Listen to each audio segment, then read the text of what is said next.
जिद'थि आसाम आयेन आफाद जथुम्मानि दिनै थामथि सान आरो दिनै साफ्रोम एमएलए बिथांमोना नुजाथिना सदनाव गावबा गावनि थांखिफोरखौ दैखाङो। उदालगुरि बियाबनि एमएलए रिहन दैमारियाबो थांखि दैखाङो सदनाव। उदालगुरियाव गोबां सान नेनानै थानाय लुनो गोनां मिनि नेहाथारिखौ थाबैनो लुफुंना होनो थांखि दैखाङो सदनाव। लोगोसे बिटिसिआव सोलोंथाइ बिथिङाव जौगानायनि राहा लानो थांखि दैखाङो। उदालगुरि कलेजाव नांगौ जानाय फोरोंगिरिफोरखौ थिसननो थांखि दैखाङो एमएलए रिहन दैमारिया। বহু প্ৰতীক্ষিত আমাৰ উদালগুৰিত এটা মিনি সচিবালয় নিৰ্মাণ কৰাৰ কথা আমি তেখেতক আমি জনাইছিলোঁ আৰু তেখেতে এই সচিবালয়টো আমাক প্ৰদান কৰিছে। যোৱা চৰকাৰৰ সময়ত তেখেতৰ নেতৃত্বতে তেখেতে নিজে গৈ এই সচিবালয়টো তেখেতে আধাৰশিলা স্থাপন কৰিছে। আমি আশা ৰাখিছোঁ এই সচিবালয়টো খুব সোনকালে নিৰ্মাণ হ'ব, সম্পূৰ্ণ হ'ব আৰু আমাৰ যি প্ৰশাসনিক ব্যৱস্থা সেইটো সুচল কৰিব, সেইটো আমি আশা কৰিছোঁ।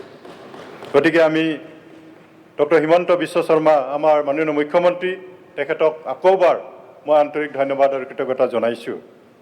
অধ্যক্ষ ডাঙৰীয়া, আমাৰ বিটিচি অঞ্চলত বিশেষভাৱে শিক্ষাৰ দিশত আমিও বিচাৰোঁ সমগ্ৰ ৰাজ্যখনৰ লগতে আমাৰ ল'ৰা ছোৱালীবিলাকেও এটা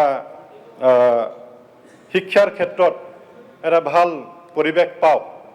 আৰু মই বিগত চৰকাৰ দিনত থকা আমাৰ শিক্ষামন্ত্ৰীৰ লগতে মাননীয় মুখ্যমন্ত্ৰী তেওঁলোকক মই ধন্যবাদ আৰু কৃতজ্ঞতা জনাইছোঁ যে আমাৰ বিটিচি অঞ্চলত থকা যিবিলাক শিক্ষানুষ্ঠান আছে সেই শিক্ষানুষ্ঠানৰ আন্তঃগাঁথনি ইমান ধুনীয়াকৈ তেওঁলোকে নিৰ্মাণ কৰিছে, ইমান ধুনীয়া ধুনীয়া ক্লাছৰুম হৈছে, সেইটো নিশ্চয় আমি শলাগ ল'ব লাগিব।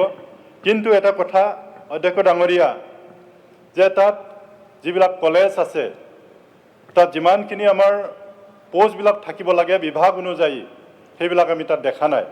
তো এইটো খুব সামান্য কথা। মই আশা কৰিম আমাৰ চৰকাৰখনে এই ক্ষেত্ৰত গুৰুত্ব আৰোপ কৰিব। বিশেষভাৱে মই যিহেতু ওদালগুৰি সমষ্টিৰ পৰা আহিছোঁ, মোৰ ওদালগুৰি কলেজৰ কথাই মই কৈছোঁ যে আমাৰ ওদালগুৰি কলেজত বৰ্তমান প্ৰায় 3620 জন ছাত্ৰ ছাত্ৰী আছে আৰু ইয়াৰ অনুপাতে বিভাগসমূহত মই কেইটামান উদাহৰণ দাঙি ধৰিছোঁ। অসমীয়া বিভাগত 3 জন আমাৰ শিক্ষক আছে, ইংলিছত 3 জন আছে, বডো এমএলত 4 জন আছে, এডুকেশ্যনত মাত্ৰ 2 জন আছে, ইংলিছত মাত্ৰ 2 জন আছে, হিষ্ট্ৰীত মাত্ৰ 2 জন আছে, ফিলচফিত মাত্ৰ 2 জন আছে, পলিটিকেল ছায়েন্সত মাত্ৰ 2 জন আছে।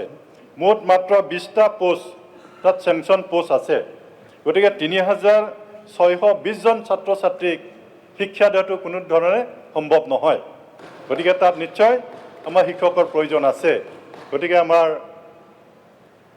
বৰ্তমানৰ চৰকাৰ আপোনাৰ যোগেদি মই দৃষ্টিগোচৰ কৰিব বিচাৰিছোঁ যাতে আমাৰ এই ছাত্ৰ ছাত্ৰীসকলৰ ভৱিষ্যতৰ কথা লক্ষ্য ৰাখি তাত যথেষ্ট পৰিমাণে যাতে পোষ্ট চেংচন কৰে, তাৰ কাৰণে মই আমাৰ চৰকাৰখনক মই আহ্বান জনাইছোঁ। বহু প্ৰতীক্ষিত আমাৰ ওদালগুৰিত